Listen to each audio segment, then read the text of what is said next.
पहिल्या मुलाने ताटामध्ये वाढलं खाल्लं आणि दुसऱ्याने त्या घरामध्ये येऊन स्वयंपाक बनवला आणि नंतर खाल्लं. मग एकाची भूक भागली आणि दुसऱ्याची भागली नाही असं बोलत. साध्य दोघांचं एकच आहे, काय? भूक लागलेली आहे, साधनही एकच आहे, जेवण करायचंय. परंतु एकाने आयतं बनवलेलं खाल्लं आणि एकाने बनवून खाल्लं, हा फरक आहे.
शोध घे.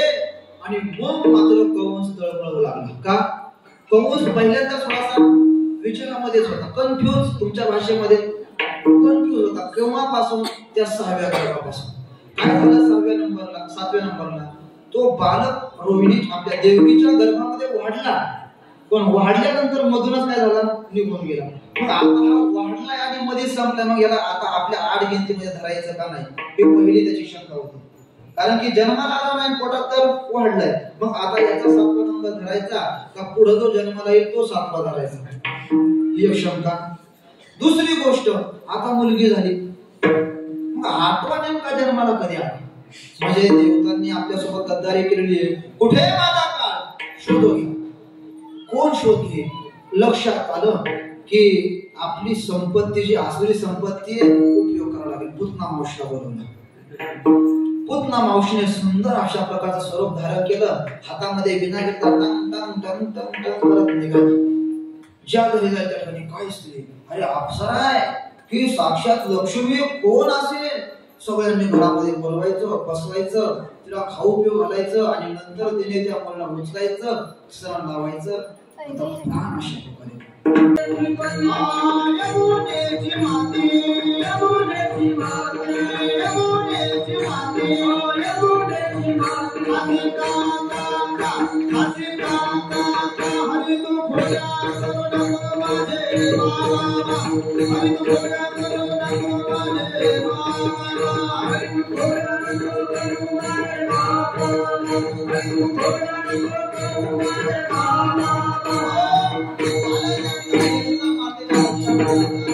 कृष्णाला आपण समजावलं पाहिजे. हातामध्ये काठी घेतली, अरे कृष्णा का माती खातो? आता इथून पुढे थोड्या करू नको. ठीक आहे मैया. मैयाची आईची कशी तरी वाट लावून द्यायची, बाजूला सरकवायचं, परत आपला आहे ते चालू. हळूहळू कृष्ण परमात्मा मोठे झाले. गोपाळांना सोबत घेतला. अरे गोपाळांनो, एक नियम आहे, हळूहळू चाला. बोले बोला शिना बोला. हळूहळू त्यांची टीम तयार झाली, संघटना तयार झाली. भगवंत अध्यक्ष गड्यांनो राजा के झाला कृष्ण सिंह. आता काय कृष्ण राजा झालाय, फक्त आपल्याला कृष्णाच्या माग चालायचं. सगळे गोपाळ सोबत झाले. चोरीचं सगळं समजून सांगितलं, जे नियम आहे ते सांगितले. तुम्हाला मी सांगत नाही, नाही तर तुम्ही रातची चोरी करता.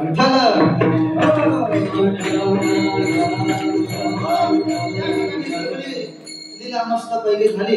हळूहळू भगवंताच्या चोऱ्या चालू झाल्या. ह्या घराचा मडकं फोड, त्या घराचा मडकं फोड. किती खोड्या सांगू त्या आपण ती समुद्राची शाही केली आणि पर्वताचा पेन केला तरी आपल्याला सांगता येणार एवढ्या खोड्या. एक दिवस एक गवळण उठली आणि सांगितलं, अरे कृष्णा काय का तिकडे फोड्या करतो. पण कृष्ण चोर हे आणखी मान्य नव्हतं. सगळ्या गवळणी जायच्या, यशोदेला सांगायच्या, हे यशोदे कृष्ण आवरी आवरी आपला काना. सगळ्यांनी काय केलं, माझा आमच्या घराचा नाश आवर. त्या कृष्ण ती यशोदा म्हणायची, 5 वर्षाचे माझे बाळ, 5 वर्षाचे माझे. 5 वर्षाचे आणि 5 वर्षाचा काय करणार आहे करून करून. तुम्ही लटकीच आळ घेता गे गोकुळचा, तुम्ही मोठ्या ढाल गजा गे. तुम्ही खूप वाईट स्त्री आहे. ती यशोदा माता काय करायची, यांनाच खावायची. तसंच होतं आहे ना. एखाद्या पोराची आपण फोड घेऊन गेलो, ती आई मध्ये बघा आणि कार्टाकडे काय करते, माझं आलेलं नाव सांगलं. आधी काय केलं, चोर मी शोधणार. पेंद्याच्या आईने ठरवलं की आपल्याला हा चोर शोधून काढायचा. काही झालं तरी आपल्याला चोर शोधायचा. हे आता पहिला नियम होताच, कोणी कोणाशी ना बोला. त्या पेंद्याने एकदा सकाळ सकाळ उठल्या सांगून दिलं, हे असलं ताकद बिकन आपण पंचायत खात नाही. का म्हणे सांगा गाठी आपलं ते ताक जमणार. चांगले दही दूध दही दूध आहे पेंद्या. इथून मागं तू आतापर्यंत एवढा 10 वर्षाचा सांग झाला, ते हे ताक खाऊन झालाय ना. आता ताक तुला नको वाटतंय, मग काय खातो. अरे कृष्ण आहे ना. कृष्ण आहे म्हटल्या बरोबर ती पेंद्याची आई जागी झाली. पेंद्या इकडे, कृष्ण काय खाऊ घालणे आणि मग सुटला कृष्ण. ए कृष्ण तुम्ही वारे दुहे कडी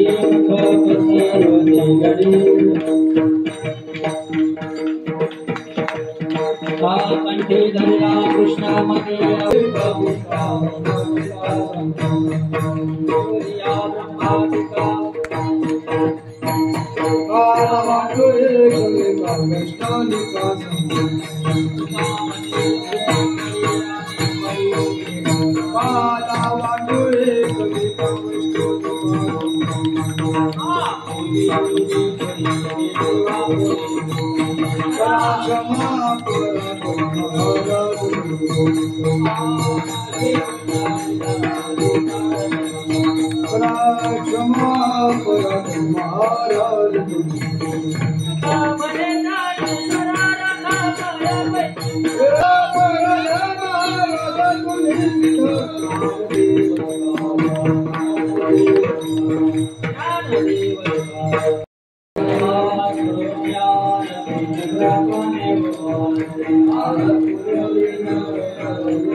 काला गेल्या 7 दिवसापासून आपण या ठिकाणी